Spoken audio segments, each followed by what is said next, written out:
এবার হতে পারে নবনির্বাচিত সংসদ সদস্যদের শপথ পাঠ করাতে পারেন প্রধান বিচারপতি জুবায়ের রহমান চৌধুরী।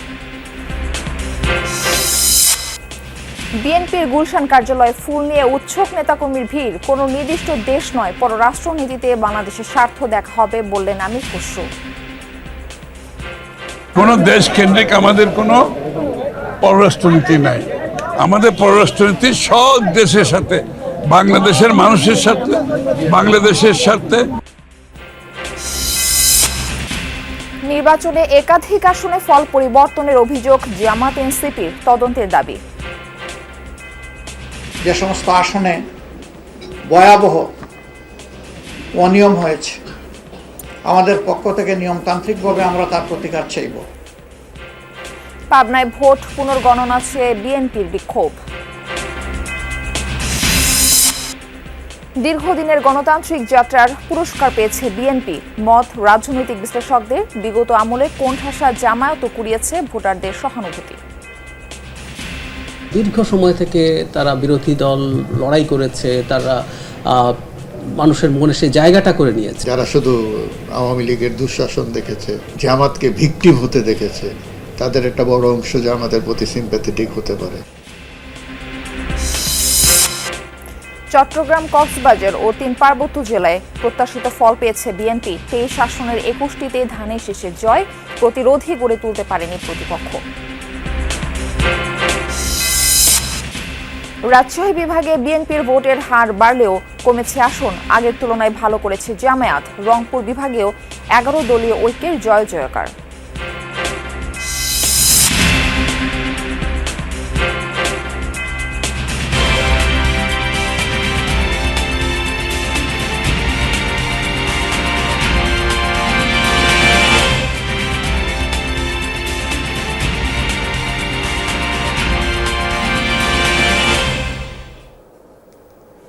আমন্ত্রণ যমুনা নিউজে, আপনাদের সঙ্গে রয়েছে আমি মারফি রহমান। এতক্ষণ শিরোনাম দেখছিলেন, এবার বিস্তারিত। আগামী 16 ফেব্রুয়ারি ত্রয়োদশ জাতীয় সংসদ নির্বাচনে নবনির্বাচিত সংসদ সদস্যদের শপথ পাঠ করাতে পারেন প্রধান বিচারপতি জুবায়ের রহমান চৌধুরী। রাষ্ট্রপতির মনোনীত প্রতিনিধি হিসেবে তিনি এই শপথ পাঠ করাবেন। প্রধান উপদেষ্টার কার্যালয়ে এক বৈঠকে এই সিদ্ধান্ত নেওয়া হয় বলে জানা গেছে। এবারে সংসদ নির্বাচনে বড় দল হিসেবে বিশাল জয় পেয়েছে বিএনপি। নির্বাচন কমিশনের ঘোষিত ফল অনুযায়ী 297 আসনের 209টি পেয়েছে বিএনপি। জামায়াত পেয়েছে 67 আসন আর এনসিপি পেয়েছে 6 আসন। 7 জন স্বতন্ত্র প্রার্থীও যাচ্ছেন এবারের সংসদে। চূড়ান্ত ফলে 212 আসনের বিশাল জয় পেয়েছে বিএনপি চেয়ারম্যান তারেক রহমানের নেতৃত্বাধীন জোট। এখন অপেক্ষা গেজেট প্রকাশ, শপথ গ্রহণ এবং মন্ত্রিসভা গঠনের। নির্বাচনের জয়কে গণতন্ত্রের বিজয় আখ্যা দিয়েছেন বিএনপির স্থায়ী কমিটির সদস্য আমির খসরু মাহমুদ চৌধুরী। বলেছেন, কোনো নির্দিষ্ট দেশ নয়, পররাষ্ট্রনীতিতে দেখা হবে বাংলাদেশের স্বার্থ। ভারতের প্রধানমন্ত্রী নরেন্দ্র মোদীর শুভেচ্ছা জানানোয় কৃতজ্ঞতা জানিয়েছে বিএনপি। নির্বাচন পরিচালনা কমিটির মুখপাত্র বলেন, বিএনপিকে শুভেচ্ছা জানাচ্ছে বিশ্বের বিভিন্ন দেশ। জুমার নামাজ আদায় করে দুপুরের পর গুলশানের দলীয় কার্যালয়ে যান বিএনপি চেয়ারম্যান তারেক রহমান। একে একে প্রবেশ করেন দলের শীর্ষস্থানীয় বেশ কয়েকজন নেতা। এ সময় দলের শীর্ষ নেতার সঙ্গে মন্ত্রিসভা গঠন, শপথ গ্রহণ অনুষ্ঠান সহ নানা বিষয় নিয়ে আলোচনা হয়। কার্যালয় থেকে বের হয়ে বিএনপি নির্বাচন পরিচালনা কমিটির মুখপাত্র বলেন, বিজয় নিশ্চিত হওয়ার পর তারেক রহমানকে শুভেচ্ছা জানাচ্ছেন বিশ্ব নেতারা। বিএনপি বাংলাদেশের সবচেয়ে বড় দল, জনপ্রিয় দল। বিএনপির সাথে জড়িয়ে রয়েছে বাংলাদেশের অপামর জনসাধারণের আবেগ, আকাঙ্ক্ষা এবং অনুভূতি। গণমানুষের দল, তৃণমূলের ক্ষমতায়নের দল, বাংলাদেশের স্বাধীনতা, সার্বভৌমত্ব এবং জাতীয়তাবাদের ধারক এই রাজনৈতিক দলটির প্রতি জনগণের যে অসাধারণ ভালোবাসা রয়েছে, তারই বহিঃপ্রকাশ এই নির্বাচন, যেখানে আমরা দেখেছি অপ্রতিরোধ্য নিরঙ্কুশ বিজয়। রাতে দলীয় কার্যালয় থেকে বের হয়ে স্থায়ী কমিটির সদস্য আমির খসরু মাহমুদ চৌধুরী বলেন, এ বিজয় গণতন্ত্রের বিজয়। বাংলাদেশের জনগণের আস্থা অর্জন করেছি, আস্থাটা রাখতে হবে। এটা অনেক বিশাল কাজ। কোনো দেশ কেন্দ্রিক আমাদের কোনো পররাষ্ট্রনীতি নাই। আমাদের পররাষ্ট্রনীতি সব দেশের সাথে, বাংলাদেশের মানুষের সাথে, বাংলাদেশের স্বার্থে। সকাল থেকে গুলশানের কার্যালয়ে ভিড় উৎসুক মানুষের। বিভিন্ন এলাকা থেকে ফুল নিয়েও আসেন অনেক দলীয় কর্মী সমর্থক। রিমন রহমান, যমুনা নিউজ, ঢাকা। নির্বাচনে একাধিক আসনে ফলাফল পরিবর্তন করে বিএনপির প্রার্থীদের বিজয়ী ঘোষণার অভিযোগ তুলেছে জামায়াত, এনসিপি সহ 11 দলীয় ঐক্য। ফল ঘোষণার পরেই বিএনপি নেতাকর্মীরা তাদের প্রার্থীদের বাড়িঘরে হামলা করছে বলেও অভিযোগ করা হয়। শুক্রবার রাতে জরুরি সংবাদ সম্মেলন করে 11 দলীয় ঐক্য ও এনসিপি অনিয়ম হওয়া আসনগুলোয় তদন্ত করার দাবি জামায়াতের। ত্রয়োদশ জাতীয় সংসদ নির্বাচনে জামায়াত, জাতীয় নাগরিক পার্টি সহ 11 দলীয় জোট জয়লাভ করে 77টি আসনে। যদিও একাধিক আসনে অনিয়মের অভিযোগ করছে তারা। শুক্রবার রাতে জামায়াত ইসলামীর কেন্দ্রীয় কার্যালয়ে বৈঠক করে 11 দলীয় জোট। পরে গণমাধ্যমে কথা বলেন জোটের শীর্ষ নেতারা। এনসিপি আহ্বায়ক নাহিদ ইসলাম বলেন 10% ভোট কারচুপি হয়েছে। বেশ কিছু আসনে ফলাফল পরিবর্তনের অভিযোগ আনেন তিনি। কয়েকটা আসনকে টার্গেট করে কেন্দ্রগুলোকে দখল করে সেই কেন্দ্রে জোর করে প্রশাসনকে ব্যবহার করে সেই ফলাফল পরিবর্তন করা হয়েছে। খেলাফতে মজলিসের মহাসচিব মামুনুল হক বলেন ভোট গণনায় জনরায়ের প্রতিফলন হয়নি। ভোট গ্রহণটা যেভাবে হয়েছে, ভোট গণনাটা তার সম্পূর্ণ উল্টোভাবে হয়েছে এবং সেখানেই আগামীর বাংলাদেশের ভাগ্য এবং মানুষের জনরায়ের প্রতি চরমভাবে অশ্রদ্ধা প্রদর্শন করা হয়েছে, অসম্মান করা হয়েছে। পরে জামায়াত ইসলামীর আমির ডাক্তার শফিকুর রহমান অনিয়মের অভিযোগ তুলে কিছু আসনে তদন্তের দাবি জানান। 11 দলীয় জোটের প্রার্থীদের বাড়ি ঘরে হামলার অভিযোগ তুলে তা বন্ধের আহ্বান জানান জামায়াত আমির। তা না হলে রাজপথে নামার হুঁশিয়ারি দেন তিনি। যে সমস্ত আসনে ভয়াবহ অনিয়ম হয়েছে, আমাদের পক্ষ থেকে নিয়মতান্ত্রিকভাবে আমরা তার প্রতিকার চাইব। বিভিন্ন জায়গায় বাড়িতে বাড়িতে হামলা হচ্ছে।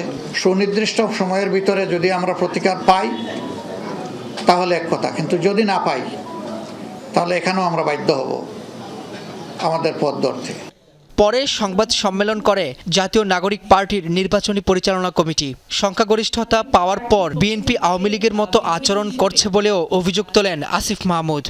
নির্বাচনের ফলাফল ঘোষণার পর থেকেই এই সন্ত্রাসী কার্যক্রম শুরু হয়ে গেছে। আমরা দেখেছি যে বিএনপির একজন বিদ্রোহী প্রার্থীর কর্মীকে হত্যা করা হয়েছে এবং বিভিন্ন জায়গায় আমাদের প্রায় প্রত্যেকটি আসলে যেখানে জাতীয় নাগরিক পার্টি কন্টেস্ট করেছে সেখানে আমাদের নেতা কর্মীদের উপর হামলা করা হচ্ছে। ইতিমধ্যে ঢাকা 8, পঞ্চগড় 1 সহ বেশ কয়েকটি আসনের ফলাফল রিভিউর আবেদন করেছে জাতীয় নাগরিক পার্টি। রাব্বি হোসেন, যমুনা নিউজ, ঢাকা। পাবনা 3 ও পাবনা 4 আসনে ভোট পুনর্গণনার দাবিতে বিক্ষোভ করেছে বিএনপি নেতাকর্মীরা। শুক্রবার বিকেলে জেলা প্রশাসক ও জেলা রিটার্নিং কর্মকর্তার কার্যালয়ের সামনে অবস্থান নেন তারা। ভোট পুনর্গণনার দাবিতে দেন বিভিন্ন স্লোগান। এ সময় সেনাবাহিনীর পহরায় জেলা প্রশাসক তার কার্যালয়ে আসেন। পরে পাবনা 3 আসনে বিএনপির পরাজিত প্রার্থী হাসান জাফি তুহিন ও পাবনা 4 আসনে বিএনপির পরাজিত প্রার্থী হাবিবুর রহমান হাবিব সহ অন্যান্য নেতৃবৃন্দ জেলা প্রশাসকের সাথে বৈঠকে বসেন। 1 ঘণ্টা পর অবস্থান থেকে সরে যান বিক্ষোভকারীরা। রাতেই পরাজিত 2 বিএনপির প্রার্থীর অভিযোগ পাঠানো হয়েছে নির্বাচন কমিশনে। এবারে নির্বাচনে বড় দল হিসেবেই বিশাল জয় পেয়েছে বিএনপি। এতে কাজ করছে তাদের দীর্ঘদিনের গণতান্ত্রিক যাত্রা। আর জামায়াতও তাদের ইতিহাসে সবচেয়ে ভালো ভোট এবং সংসদীয় আসন পেয়েছে। এসব দিক বিবেচনায় ভোটে এবার কেউই হারেনি। তাছাড়া প্রতি 10 জনের মধ্যে 6 জন ভোটারের উপস্থিতিও ভালো নির্বাচনের ইঙ্গিত বহন করে। আহমেদ রেজার প্রতিবেদন। ভোটারের রায় শেষে সরকার গঠনের পথে বিএনপি জোট। আদালতের নির্দেশনাজনিত কারণে 2টি আসনের ফল স্থগিত থাকলেও 200-র বেশি আসনে জয়ের কারণে পেছনে তাকানোর কিছুই নেই বিএনপির। কি কারণ এমন ভূমিধস জয়ের? বিশ্লেষকরা বলছেন জনগণ ভোট দিয়ে রাজনৈতিক সরকার গড়ার অপেক্ষায় ছিল। তাছাড়া গণতান্ত্রিক যাত্রাপথে বিএনপির সংগ্রামের ইতিহাস অনেক পুরনো। তারেক রহমানের নেতৃত্বাধীন বিএনপির বড় জয়ে নারী ভোটাররাও বড় ভূমিকা রেখেছেন বলে মনে করেন তারা। 1/11 ওলটপালট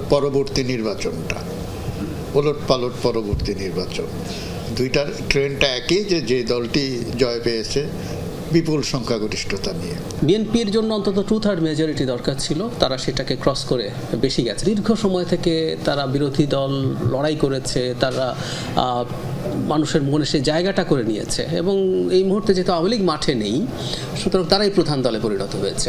বিএনপির জয় অনেকটা ন্যায্য বললে জামাতের ফলাফলকে কিভাবে দেখা হবে? এই দুই বিশ্লেষক বলছেন, দল হিসেবে আওয়ামী লীগ অনুপস্থিত।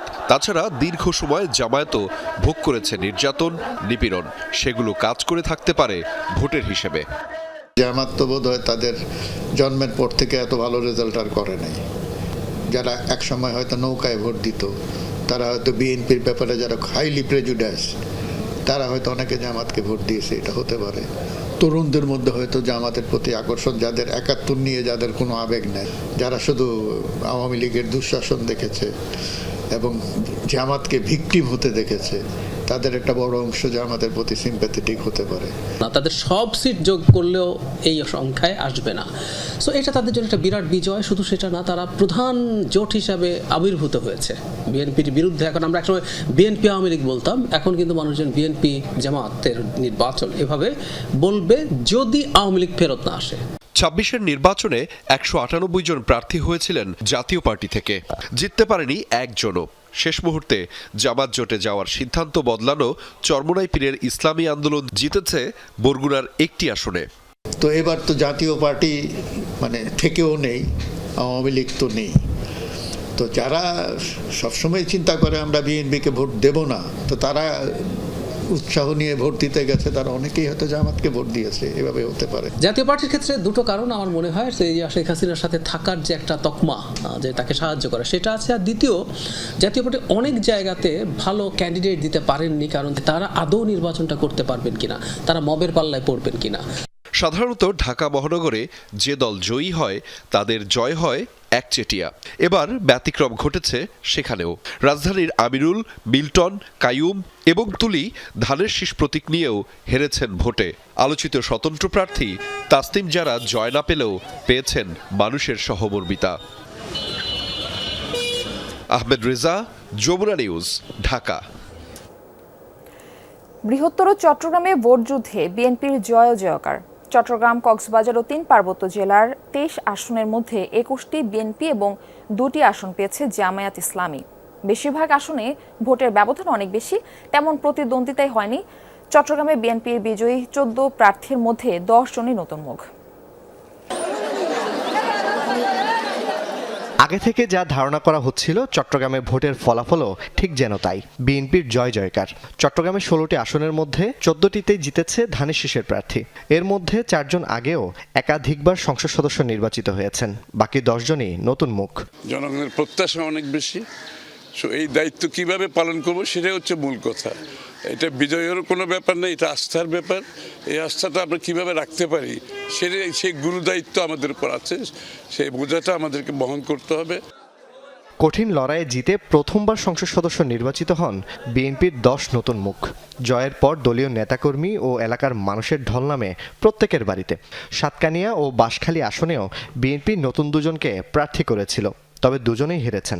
৫ বছর পরও যেন তাদেরকে বলতে পারি, আমরা আপনাদের যে আস্থা দিয়েছেন, যে কথাগুলি আমরা বলেছি, সে কথাগুলো আমরা এতটুকু রাখতে পেরেছি। নিরাপদ বাংলাদেশ, গণতান্ত্রিক বাংলাদেশ, মানুষের অধিকারের বাংলাদেশ প্রতিষ্ঠার যে স্বপ্ন মানুষ দেখেছে, ভোটাররা দেখেছে, আমরা সেই স্বপ্ন বাস্তবায়নে আমাদের সর্বোচ্চ দিয়ে আমরা চেষ্টা করব। সাতকানিয়া লোহাগাড়া নিয়ে গঠিত চট্টগ্রাম ১৫ আসনে জামায়াতে ইসলামের আধিপত্য বেশি। সেখানে বিএনপি প্রার্থীকে হারিয়ে জিতেছেন দাঁড়িপাল্লার প্রার্থী শাহজাহান চৌধুরী। তবে চট্টগ্রাম ১৬ আসনে জিতে প্রথমবার সংসদ সদস্য হয়ে চমক দেখান জামায়াতের প্রার্থী জহিরুল ইসলাম। বাকি আসনগুলোতে তেমন প্রতিদ্বন্দ্বিতা করতে পারেনি দলটি। এভাবে আসন ওয়াইজ আমাদের ইলেকশন করার অভিজ্ঞতা অনেক কম আছে। ১৭ বছরে আমাদের লোকগুলো ট্রমার মধ্যে ছিল। সব মিলিয়ে যে একটি জায়গা থেকে বেরিয়ে আসতে যে সময়টা লাগে, এই জায়গায় আমাদের কিছু গ্যাপ আছে। ৩ পার্বত্য জেলায়ও বিএনপির জয়কার। রাঙ্গামাটি, বান্দরবান এবং খাগড়াছড়িতে ধানের শীষের প্রার্থীর সাথে প্রতিদ্বন্দ্বী অন্য প্রার্থীদের ভোটের ব্যবধান অনেক বেশি।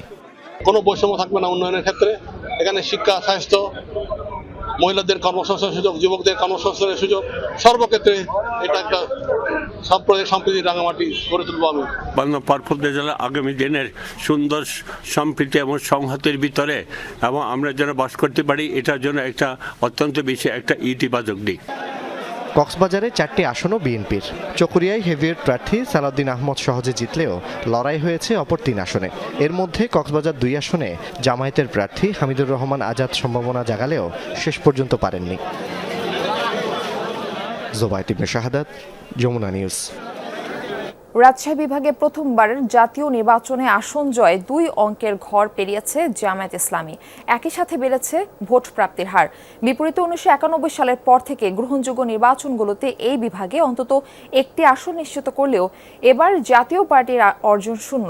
8 জেলায় 39টি আসনের সিংহভাগ দখলে নেওয়া বিএনপির ভোটের হার বেড়েছে। তবে সবশেষ সরকার গঠনের তুলনায় তারা আসন পেয়েছে কম। 2 দলের নেতারাই বলছেন অঙ্কের হিসাব কষার চেয়ে দীর্ঘ সময় পর নির্বাচনী ময়দানে ফেরাটাই গুরুত্বপূর্ণ। দীর্ঘ 39 বছর পর ফের সংসদে বসতে চলেছেন জামায়াতে ইসলামীর কেন্দ্রীয় নায়েবে আমির মুজিবুর রহমান।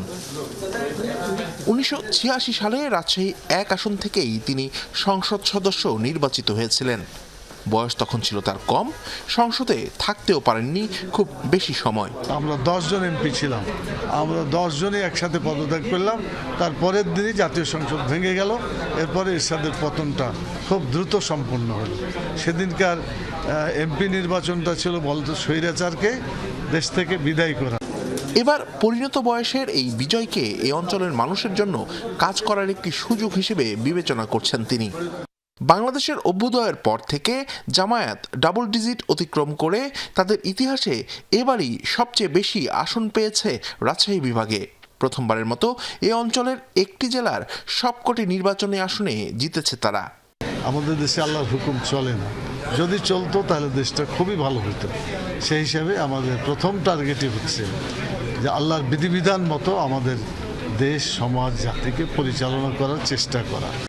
1991 থেকে 2008 পর্যন্ত বেশিরভাগ নির্বাচনে একটি না একটি আসন পাওয়া জাতীয় পার্টি এবার আসন শূন্য। অন্যদিকে বিএনপি তাদের আগের সর্বোচ্চ সংখ্যক আসন জয়ের রেকর্ড ছাড়াতে না পারলেও উত্তরের এই বিভাগের 39টি আসনের সিংহভাগই তাদের কবজায়। রাজশাহীর সর্বস্তরের মানুষ আমাদের ধানের শীষকে নির্বাচিত করেছে। আমি আশা করছি যে তাদের যে প্রত্যাশা, ইনশাল্লাহ আমরা সব কিছু আমরা পূরণ করবো আমাদের সরকার। বিএনপির প্রয়াত চেয়ারপারসন খালেদা জিয়া একসময় এই বিভাগ থেকেই সংসদে গিয়েছেন। এবার প্রথমবারের মতো নির্বাচিত হয়েছেন তার সন্তান দলটির চেয়ারম্যান তারেক রহমান। বিএনপি চেয়ারম্যানের এই উপদেষ্টা মনে করেন ফলাফল বিশ্লেষণের চেয়ে দেশকে ঐক্যবদ্ধভাবে এগিয়ে নিয়ে যাওয়া এখন তাদের প্রধান কাজ। যারা হচ্ছে চাঁদাবাজ, সে যেই হোক না কেন, যারা জনগণের উপরে ইয়ে করবে, সে যেই হোক না কেন, তাকে কঠোর হস্তে দমন করা। এবং গত 17 বছরে এবং 1.5 বছরে যারা বিভিন্ন জায়গা জমি দখল করেছে তাদেরকে আইনের আওতায় নিয়ে আসা এবং একটি সুন্দর রাষ্ট্রীয় পর্যায়ে সংসদে বসার অভিজ্ঞতা রয়েছে এমন মাত্র 8 জন এবার রাজশাহী বিভাগ থেকে নির্বাচিত হয়েছেন। বাদবাকি সবাই নতুন, আর এদের 7 জন হারিয়েছেন এমন প্রার্থীদের যারা আবার কোনো না কোনো সময়ে সংসদে বসার অভিজ্ঞতা অর্জন করেছেন। নতুন পুরনো সব মিলিয়ে ত্রয়োদশ জাতীয় সংসদ নির্বাচনে রাজশাহী বিভাগ থেকে নির্বাচিত এই প্রতিনিধিরা আইন প্রণয়নের পাশাপাশি এই অঞ্চলের উন্নয়নে ভূমিকা রাখবেন, এমনটি প্রত্যাশা করেন ভোটাররা। শিবলি নোমান, যমুনা নিউজ, রাজশাহী। ত্রয়োদশ জাতীয় সংসদ নির্বাচনে রংপুর বিভাগে বাজিমাত করেছে জামায়াত জোট। ভোটাররা বলছেন প্রতিপক্ষের পক্ষে তারা দাঁড়িপাল্লায় ভোট দিয়েছেন। আগামী 5 বছর জামায়াতের কার্যক্রমের উপর নির্ভর করবে তাদের ভবিষ্যৎ। আর বিশ্লেষকরা বলছেন বিপুল সংখ্যক নারী ও তরুণ ভোটারের অংশগ্রহণ জামায়াত জোটের জয় সহজ করেছে। রংপুর বিভাগের 33টি আসনের 19টিতেই বিএনপিকে হারিয়ে 11 দলীয় ঐক্য জয় পেয়েছে। এর মধ্যে 17 জন জামায়াত এবং 2 জন এনসিপির। ঠাকুরগাঁও 1 আসন ছাড়া বাকি 14টিতেও ভোটের ব্যবধান 5 থেকে 20 হাজারের মধ্যে। লাঙ্গলের দুর্গ হিসেবে পরিচিত রংপুর বিভাগে জাতীয় পার্টির সাথে ভোটের ব্যবধান 90% বেশি। কিভাবে ভোটারদের মন জয় করলো জামাত তা জানতে যমুনা টেলিভিশন কথা বলেছে রাজনৈতিক বিশ্লেষক, সুশীল সমাজের প্রতিনিধি, সংশ্লিষ্ট প্রার্থী এবং সাধারণ ভোটারদের সাথে।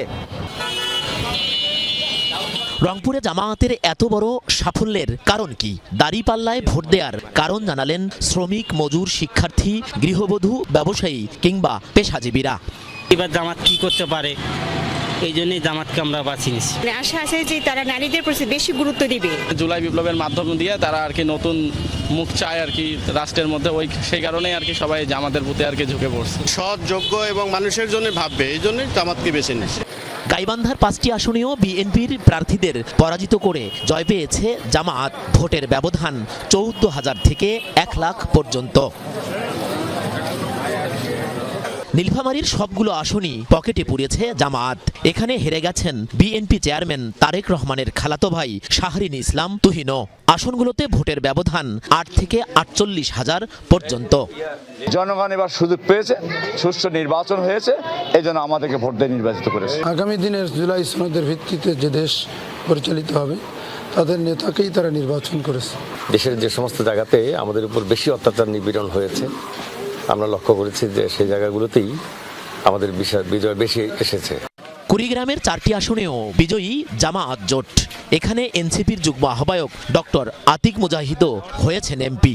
বিএনপি চেয়ারম্যানের আন্তর্জাতিক বিষয়ক উপদেষ্টা তাজভিরুল ইসলামকে হারিয়েছেন জামায়াতের ফরেন পলিসি সদস্য ব্যারিস্টার মাহবুবুল আলম সালেহি। 4টি আসনে বিএনপির সাথে দলটির ভোটের ব্যবধান 7 থেকে 40,000। রংপুরের মানুষ বরাবরই আবু সাইদের বিদ্রোহী থেকে শুরু হয়েছে জুলাই, সুতরাং জুলাই ধারণ করে যারা তাদেরকেই তারা ভোট দিতে চেয়েছে। অনেক সরকারকে দেখেছে, অনেক সংসদ সদস্যদেরকে দেখেছে, এবার তারা জামাতকে বেছে নিয়েছে, তার কারণ যারা বিশ্বাস করে যে জামাত সুষম উন্নয়ন করতে পারবে। রংপুরের 6টি আসনের 4টিতে ভূমিধস বিজয় পেয়েছে জামায়াত, 2টিতে হয়েছে তীব্র প্রতিদ্বন্দ্বিতা। জাতীয় পার্টির চেয়ারম্যান GM কাদেরের থেকে 1,35,000 ভোট বেশি পেয়ে তাক লাগিয়েছেন জামায়াতের মাহবুবুর রহমান বেলাল। এখানে জোট প্রার্থী আখতার হোসেনও হারিয়েছেন বিএনপি প্রার্থীকে। দুর্নীতিমুক্ত সমাজ বিনির্মাণ জামাত প্রতিনিধিদের দ্বারাই সম্ভব, ফলে তারা তাদের আস্থার জায়গায় আমাদেরকে জায়গা দিয়েছে। জনগণ যে দীর্ঘদিন জামাতের রাজনীতি দেখেছেন, তারা এর মধ্যে 3টা জিনিস পেয়েছেন আমি মনে করি। একটা হলো জামাতের যে যারা আছেন নেতৃবৃন্দ, কর্মীরা, তারা মানুষের কল্যাণে নিবেদিত আন্তরিক ভূমিকা রেখেছেন সবসময়। সাংগঠনিকভাবে শক্তিশালী অবস্থান, জনকল্যাণমূলক কাজের সাথে নারী ও জেনজি ভোটারদের আস্থায় নিতেই জামায়াত জোটে ভোটারদের মনোযোগ ছিল বেশি, বলছে সুশাসনের জন্য নাগরিক সুজন। জামাতের যে মানবিকতা এবং নৈতিকতার যে বয়ানটা তারা খুব সহজে গ্রহণ করেছে এবং তারা দীর্ঘদিন থেকে যেহেতু নিপীড়িত ছিল, নির্যাতিত ছিল, দমনপীড়নের মধ্যে ছিল, তাদের প্রতি আমার মনে হয় যে সহানুভূতিশীল হওয়ার কারণেই তাদেরকে মানুষ মূলত ভোট দিয়েছে। তাদের রাজনীতি করার কোনো সুযোগ ছিল না। তারা যেটা করেছে সেটা হলো ভিতরে ভিতরে তাদের সাংগঠনিক যে কাঠামোটা সেটা তারা শক্তিশালী করতে পেরেছে, যার ফলে আজকে তাদের এই ফলাফল। আগামী দিনগুলোতে ভোটারদের এই আস্থার প্রতিদান দিতে পারলে উত্তরের এই বিভাগে ভবিষ্যতে জামায়াতের আরও একচ্ছত্র আধিপত্য নিশ্চিত হবে বলেও মনে করেন রাজনৈতিক বিশ্লেষকরা। সরকার, মাঝারুল মান্নান, যমুনা নিউজ, রংপুর। বিএনপি সরকার গঠন করবে এমন ঘোষণার পর থেকে দলটির নেতাকর্মীরা বেপরোয়া, এই অভিযোগ করেছেন এনসিপি সদস্য সচিব এবং রংপুর 4 আসনে 11 দলীয় জোটের নবনির্বাচিত সংসদ সদস্য আখতার হোসেন। রাতে রংপুর মহানগরীর 36 জুলাই চত্বরের সংবাদ সম্মেলনে এই অভিযোগ করেন তিনি। বলেন, বিভিন্ন স্থানে বিএনপি নেতাকর্মীরা যে হামলা ভাঙচুর করছে তার দায় তারেক রহমানকে নিতে হবে। প্রশাসনকে জানানো হলেও তারা কোনো ব্যবস্থা নিচ্ছেন না অভিযোগ করেন আখতার হোসেন। তার অভিযোগ, নির্বাচনে বিভিন্ন আসনে ফলাফল কারচুপি করা হয়েছে।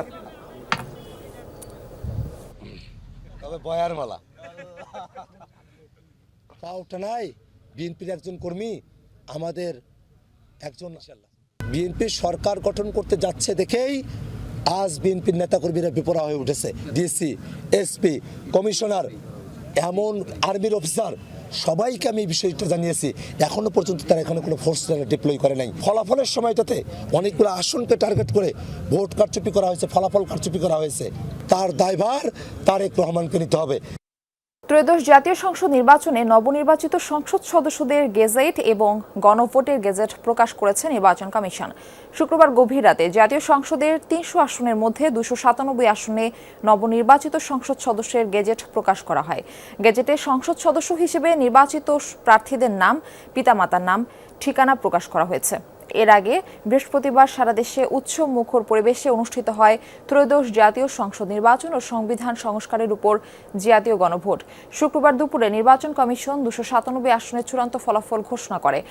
সব আনুষ্ঠানিকতা শেষে 297 আসনের গেজেট ঘোষণা করল নির্বাচন কমিশন। এবারে নির্বাচনে চুয়াডাঙ্গার 2টি আসনে প্রত্যাশা থাকলেও শেষ পর্যন্ত জয় ছুঁতে পারেনি বিএনপি। 2টি আসনই গেছে জামায়াতের ঘরে। দলের মধ্যে অন্তর্কোন্দল, সমন্বয়হীনতা, বিতর্কিত কর্মকাণ্ড ও ভাসমান ভোটারদের টানতে না পারাই ধানের শীষের পরাজয়ের কারণ বলছে নেতাকর্মী ও সচেতন মানুষেরা। সেখানে দাঁড়িপাল্লা নীরবেই ছিনিয়ে এনেছে জয়।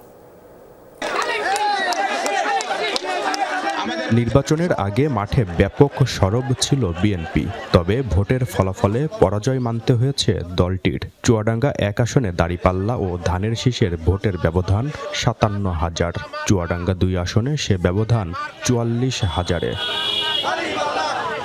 এক সময়ের বিএনপির দুর্গ বলা হলেও এবারের ফলাফলে ভোটের মাঠের সমীকরণ বদলেছে।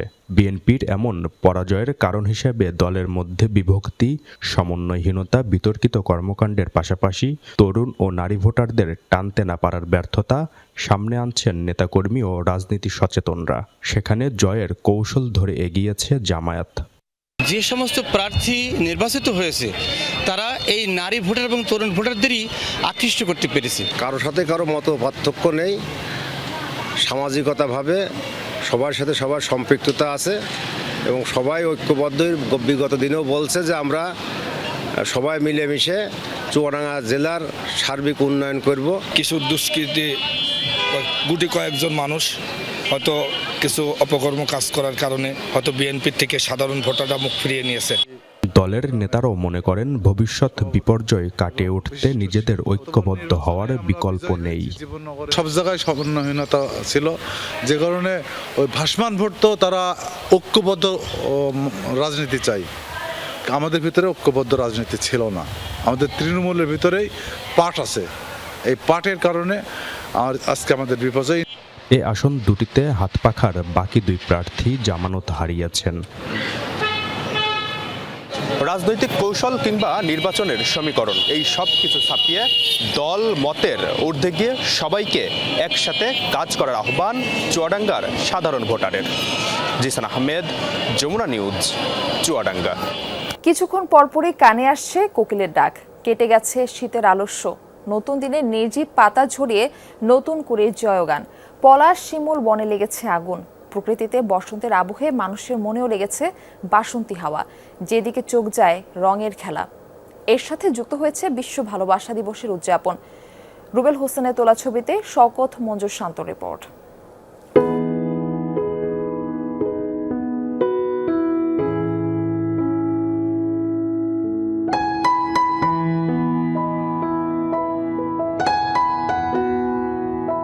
রঙের মিছিল নিয়ে এলো ফাগুন।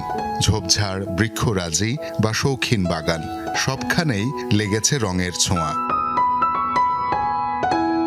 একদিকে পলাশ শিমুল, অন্যদিকে হলুদ মুকুলে ঢেকেছে আম লিচুর বাগান। ফুলে ফুলে মধুজীবীদের ওড়াউড়ি, আলসে দুপুরে কোকিলের ডাক। শহরে উৎসবের আমেজ। ফুলের প্রেমে মত্ত হতে বাধা হয় না শ্রেণী, পেশা কিংবা ধর্ম। এ ভালোবাসা শাশ্বত। বাঙালি নারী যেন নতুন করে খুঁজে পায় নিজেকে মোহনীয় করে সাজিয়ে তোলার উৎসাহ।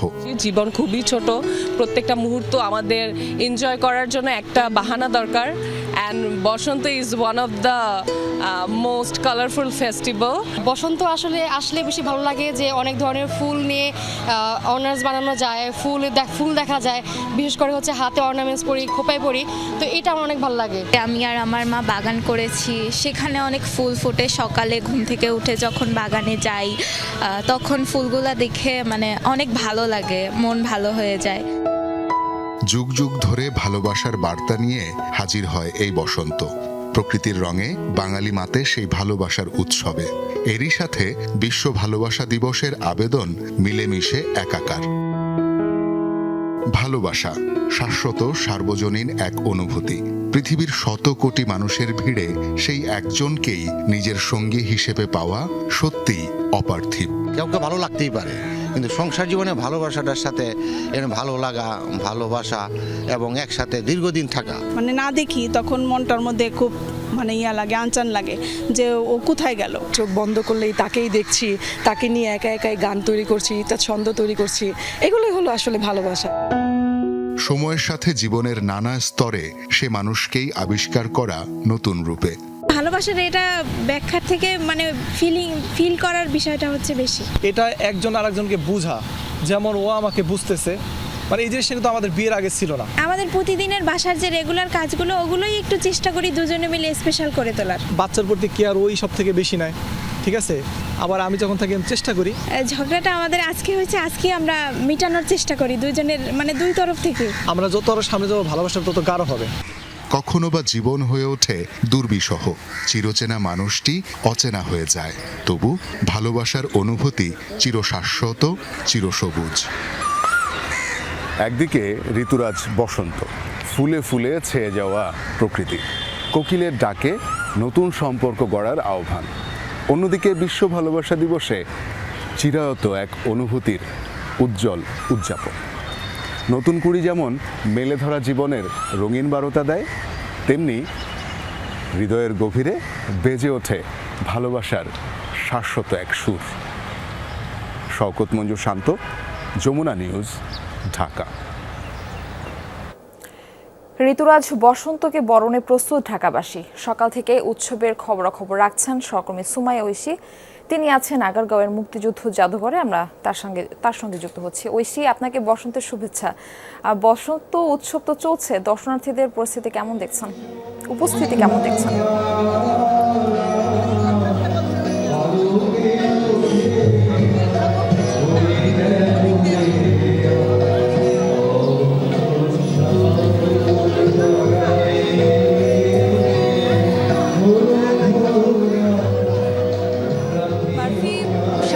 শুরু হওয়ার কথা ছিল, তবে কিছুক্ষণ আগে শুরু হয়েছে, 8টার দিকে শুরু হয়েছে। প্রথমেই হিন্দোল রাগ দিয়ে শুরু হয়েছে গানটি, একদম গম্ভীর একটি পরিবেশ তৈরি হয়েছিল যখন রাগের গানটি শুরু হয়েছে।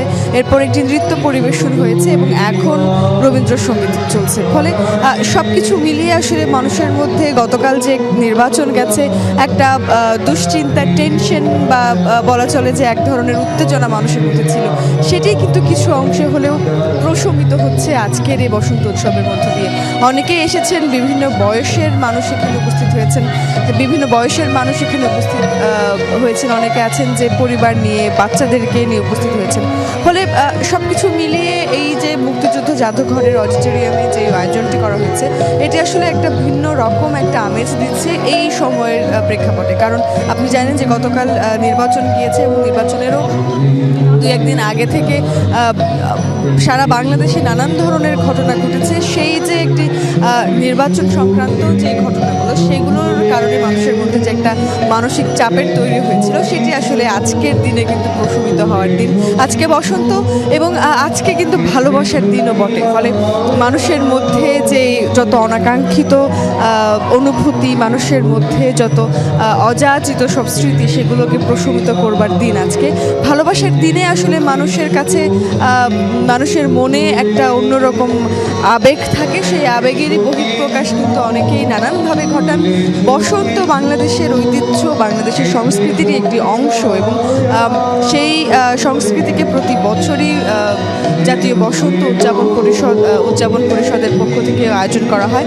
তবে এবার প্রতি বছর বকুলতলায় আয়োজন করা হয়, ঢাকা বিশ্ববিদ্যালয়ের চারুকলার যে ঐতিহাসিক বকুলতলা, সেখানে আয়োজন করা হয় প্রতি বছর। তবে এবারের যেহেতু প্রেক্ষাপট ভিন্ন ছিল, নির্বাচন ছিল এবং সেই সংক্রান্ত কিছু নিরাপত্তা সংক্রান্ত বিষয়ও ছিল, সেখানে কনসার্ন ছিল, ঠিক এই কারণেই কিন্তু বকুলতলায় এবার আয়োজন হয়নি, এই মুক্তিযুদ্ধ জাদুঘরের অডিটোরিয়ামে আয়োজন করা হয়েছে। তবে মানুষের মধ্যে কিন্তু এক অন্যরকম উচ্ছ্বাস আমরা দেখতে পাচ্ছি। অনেকে একদম সকাল সকাল শাড়ি পরে বাঙালিয়ানা সাজে এখানে উপস্থিত হয়ে গিয়েছেন। বসন্তের যে রং, হলুদ, লাল, সবুজ, সব কিছু রঙের রেঙে নিজেকে রাঙিয়ে মানুষ উপস্থিত হয়ে গিয়েছেন। মানুষের মনে এক অন্যরকম আনন্দও কাজ করছে, কারণ মানুষ মনে করেছিলেন নির্বাচন নিয়ে একটা মানুষের মধ্যে দুশ্চিন্তা ছিল, সেই দুশ্চিন্তা কিন্তু অনেকাংশেই প্রশমিত হয়ে গেছে। কারণ বাংলাদেশের ইতিহাসে এক অন্যরকম দিন গিয়েছে গতকাল, ফলে সে একটি জায়গা এবং আজকে এই আয়োজনের মধ্য দিয়ে মানুষ আবারও এক উদযাপনের পরিস্থিতিতে ঢুকে পড়েছে মানুষ, এবং সবাই কিন্তু সেই নিজের আনন্দটাকে উপভোগ করছে। ঐশী, আপনাকে ধন্যবাদ। সারা দেশে বিএনপি নেতাকর্মীদের হামলা এবং মুন্সিগঞ্জে প্রতিপক্ষের সমর্থককে পিটিয়ে হত্যার প্রতিবাদে ডাকসু নেতারা বিক্ষোভ করেছে। শুক্রবার গভীর রাতে ঢাকা বিশ্ববিদ্যালয়ের হলগুলো থেকে রাজু ভাস্কর্য পর্যন্ত হয় বিক্ষোভ মিছিল। এতে নেতৃত্ব দেন ডাকসুর কয়েকজন কেন্দ্রীয় নেতা। বিক্ষোভ মিছিল থেকে ডাকসু নেতারা বলেন, নির্বাচনে বিএনপি সংখ্যাগরিষ্ঠ জয় পাবার পর 11 দলীয় জোট সহ বিরোধী প্রার্থীদের বাড়িতে হামলা করছে, যা উদ্বেগজনক। এসব কর্মকাণ্ড থেকে নেতাকর্মীদের বিরত রাখতে বিএনপিকে হুঁশিয়ারি দেন তারা। হামলায় জড়িতদের আইনের আওতায় আনার দাবি তোলেন। কিছুক্ষণ আগে মুন্সিগঞ্জে বিএনপির একজন বিদ্রোহী প্রার্থীর কর্মী জসিমকে নৃশংস কায়দায় খুন করা হয়েছে। আমরা যে বাংলাদেশে গড়তে চেয়েছিলাম, সেই বাংলাদেশে এই রক্ত আমরা আর চাই না। এবার যদি এরকম করা হয়, এই ছাত্র জনতা জুলাইয়ের আকাঙ্ক্ষাকে ধারণ করে আবারও মাঠে নেমে আসবে ইনশাআল্লাহ। নির্বাচন পরবর্তী সময়ে কয়েকটি জেলায় হামলা ও ভাঙচুর অভিযোগ পাওয়া গেছে। ঝিনাইদহে স্বতন্ত্র প্রার্থী সাইফুল ইসলাম ফিরোজের নির্বাচনী অফিস ভাঙচুর এবং তার কর্মী সমর্থকদের উপর হামলার অভিযোগ উঠেছে। এছাড়া এই সহিংসতায় নির্বাচনী এলাকার বিভিন্ন স্থানে কাপ পিরিচ প্রতীকের প্রায় 28 জন সমর্থক ও ধানের শীষ প্রতীকের 2 জন সমর্থক আহত হয়। আহতদের কালীগঞ্জ, ঝিনাইদহ ও যশোর হাসপাতালে পাঠানো হয়েছে। ঘটনার পর থেকে পরিস্থিতি নিয়ন্ত্রণে রাখতে শহরসহ উপজেলার বিভিন্ন অঞ্চলে পুলিশ মোতায়েন করা হয়েছে। নড়াইল 2 আসনে পরাজিত ধানের শীষ ও স্বতন্ত্র প্রার্থীর সমর্থকদের মধ্যে সংঘর্ষে নারীসহ 14 জন আহত হয়েছে। শুক্রবার বিকালে সদর উপজেলার গাবতলা এলাকায় এই ঘটনা ঘটে। আহতদের মধ্যে একজনকে যশোরে পাঠানো হয়েছে, অন্যদের নড়াইল জেলা হাসপাতালে ভর্তি করা হয়েছে। এই ঘটনায় একে অপরের বিরুদ্ধে পাল্টাপাল্টি অভিযোগ তুলেছেন। এই এলাকায় অতিরিক্ত পুলিশ মোতায়েন করা হয়েছে।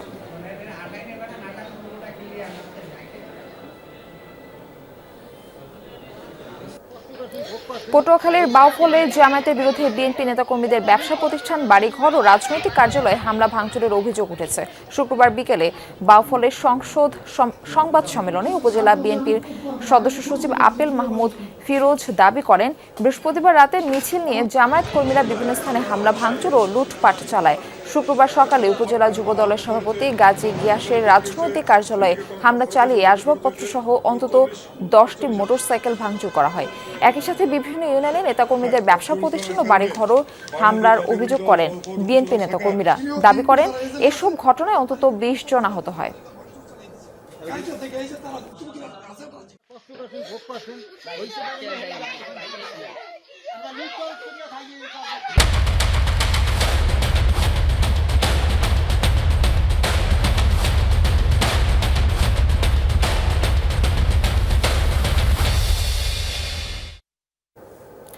রোববার পাকিস্তানের বিপক্ষে ম্যাচ খেলতে শুক্রবার রাতে কলম্বো পৌঁছেছে ভারতীয় দল। কড়া নিরাপত্তায় শহরের সবচেয়ে অভিজাত হোটেলে উঠেছে সূর্যা কুমার ইয়াদবের দল। পাকিস্তান ম্যাচের আগে মাত্র একটি সেশন করবে তারা। শনিবার সন্ধ্যা 6টায় প্রেমাদাসা স্টেডিয়ামে অনুশীলন করবে ম্যান ইন ব্লুরা। কলম্বো থেকে বিস্তারিত জানাচ্ছেন সহকর্মী হাসিনুর রহমান। কলম্বোতে ভারত মহাসাগরের কোল ঘেঁষে মাথা উঁচু করে দাঁড়িয়ে থাকা টুইন টাওয়ার এই বিলাসবহুল হোটেলটির নাম আইটিসি। এই হোটেলটিতেই উঠেছে ভারতীয় দল। পাকিস্তানের বিপক্ষে মহারণ সেই ম্যাচে, সেই ডার্বি ম্যাচে অংশ নিতে টিম ইন্ডিয়া এসে পৌঁছেছে কলম্বোতে। অন্য দলগুলো যখন অন্য 4 স্টার 5 স্টার মানের হোটেলে, তখন টিম ইন্ডিয়ার জন্য 7 স্টার মানের হোটেল প্রস্তুত করে রেখেছে আইসিসি। টিম ইন্ডিয়া এসেছেও চার্টার্ড ভাড়া করা বিমানে। ভারতীয় ক্রিকেট দল যে বিশ্বের সেরা, তারা যে অর্থের ঝনঝনানিতে ক্রিকেট বিশ্বে রাজত্ব করে, সেটা যেন এই সব কিছুতেই প্রমাণ পাওয়া যায়।